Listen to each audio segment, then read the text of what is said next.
فبأي آلاء ربكما تكذبان نحمده ونصلي على رسوله الكريم اما بعد۔ معزز سامعین کرام و ناظرین اعظام، یہ بات مسلم ہے کہ زندگی اور موت کا نظام قادر مطلق نے اپنے ہی ہاتھ میں رکھا ہے۔ جب وہ چاہے تو آرام کے بستر پر ایک مکڑی کے ذریعے مار دے اور بچانا چاہے تو تلواروں کی چھاؤں میں بچا لے۔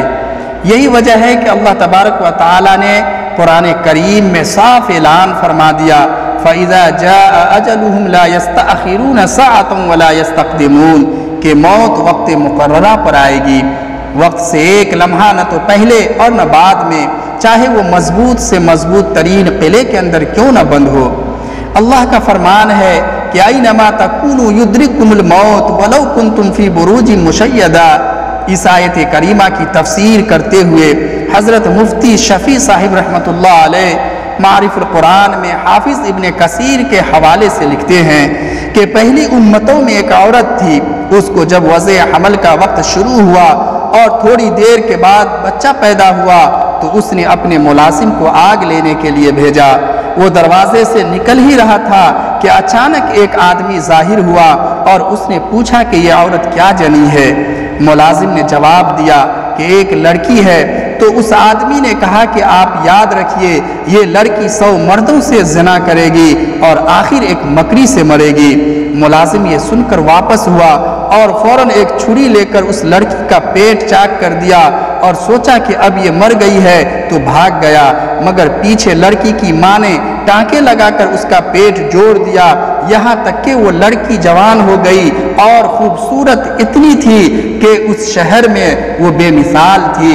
اور اس ملازم نے بھاگ کر سمندر کی راہ لی اور کافی عرصہ تک مال و دولت کماتا رہا اور پھر شادی کرنے کے لیے واپس شہر آیا اور یہاں اس کو ایک بڑھیا ملی تو اس سے ذکر کیا کہ میں ایسی لڑکی سے شادی کرنا چاہتا ہوں جس سے زیادہ خوبصورت اس شہر میں اور کوئی نہ ہو۔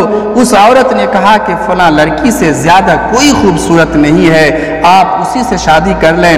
آخرکار کوشش کی اور اس سے شادی کر لی تو اس لڑکی نے مرد سے دریافت کیا کہ تم کون ہو اور کہاں رہتے ہو؟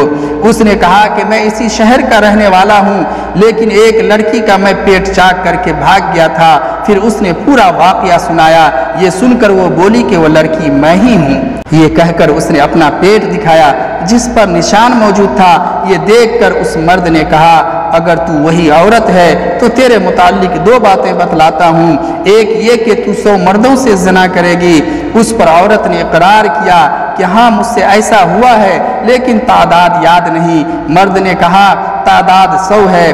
دوسری بات یہ کہ تو مکڑی سے مرے گی۔ دوستو، مرد نے اس کے لیے ایک عالی شان محل تیار کرایا جس میں مکڑی کے جالے کا نام تک نہ تھا۔ ایک دن اسی میں لیٹے ہوئے تھے کہ دیوار پر ایک مکڑی نظر آئی۔ عورت بولی کیا مکڑی یہی ہے جس سے تو مجھے ڈراتا ہے؟ مرد نے کہا ہاں۔ اس پر وہ فوراً اٹھی اور کہا اس کو تو میں فوراً مار دوں گی۔ یہ کہہ کر اس کو نیچے گرایا اور پاؤں سے مسل کر ہلاک کر دیا۔ مکڑی تو ہلاک ہو گئی لیکن زہر کی چھینٹیں اس کے پاؤں اور ناخنوں پر پڑ گئیں جو اس کی موت کا پیغام بن گئیں۔ سامعین، موت ڈرنے کی نہیں یاد کرنے کی چیز ہے۔ اللہ کے رسول صلی اللہ علیہ وسلم نے فرمایا کہ موت کو کثرت سے یاد کیا کرو کیونکہ وہ گناہوں کو زائل کرتی ہے اور دنیا سے بے رغبتی پیدا کرتی ہے۔ شوق لکھنوی نے کیا خوب کہا ہے کہ موت سے کس کو رستگاری ہے، آج وہ کل ہماری باری ہے۔ اللہ تبارک و تعالی سے دعا ہے کہ ہم سب کا خاتمہ بالخیر فرمائے اور تمام آفات و بلیات سے ہم سب کی حفاظت فرمائے، آمین یا رب العالمین۔